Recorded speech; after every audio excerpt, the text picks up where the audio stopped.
Naughty Dog might not make another Last of Us game, according to director Neil Druckmann. In an interview with BuzzFeed, Druckmann stated that there's no pressure from Sony, the studio's owner, to produce more Last of Us games, despite the franchise's massive success, especially in the wake of its new, equally successful TV show. In the interview, Druckmann points to the studio's previous mega-hit franchise Uncharted as an example of walking away from a project when it feels like it's time to move on. Quote, "For us, Uncharted was insanely successful. Uncharted 4 was one of our best-selling games, and we were able to put our final brushstroke on that story and say that we're done, we're moving on." Druckmann continues, quote, "If we can't come up with something for a Last of Us Part 3, we have a very strong ending with Part 2, and that will be the end." Naughty Dog does have a multiplayer Last of Us game in the works, with more to be revealed on that this year, which Druckmann describes in the interview as the next chapter of the franchise. In a previous interview, Druckmann confirmed the game would have a new cast of characters and would tell a story. While it would seem incomprehensible that Naughty Dog would walk away from The Last of Us at the height of its popularity, Druckmann does make a good point. They walked away from Uncharted after putting out its most popular installment, and if Sony had forced Naughty Dog to just keep making Uncharted games because they were huge hits, we never would have got The Last of Us. Maybe Druckmann and the team have a passion project they're ready to tackle.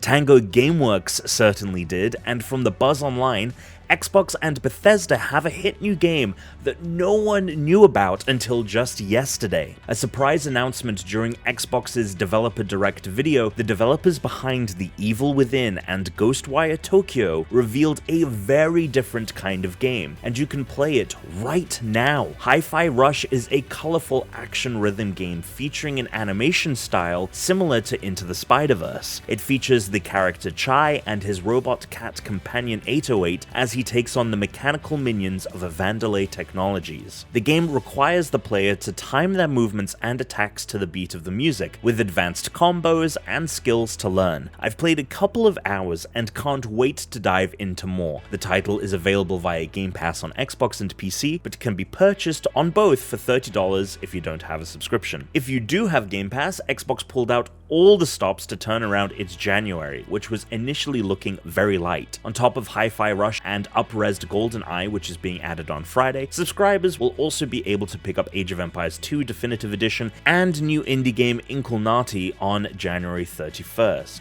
And then, at the start of February, Darkest Dungeon, Grid Legends, and Hot Wheels Unleashed Game of the Year Edition will kick off the next month for the service. From a kickoff to a kickflip, Skate developers address the recent rumors around loot boxes in the series' upcoming reboot. A report earlier this week from Insider Gaming shared that current playtesters say the game features the ability to pay for an in-game currency that lets you purchase loot boxes. Following these rumors, the official Skate account on Twitter put out a reminder about the game, saying it's, quote, "not pay to win, no map areas locked behind paywall, no paid loot boxes, and no paid gameplay advantages." From what it sounds like, there will be loot boxes that you can pay for, but that the cosmetics inside them will all be obtainable via loot boxes that you can gain via gameplay, which, if you're going to do loot boxes, is the way to do them, as long as the time investment asked out of the player to put in via gameplay to do so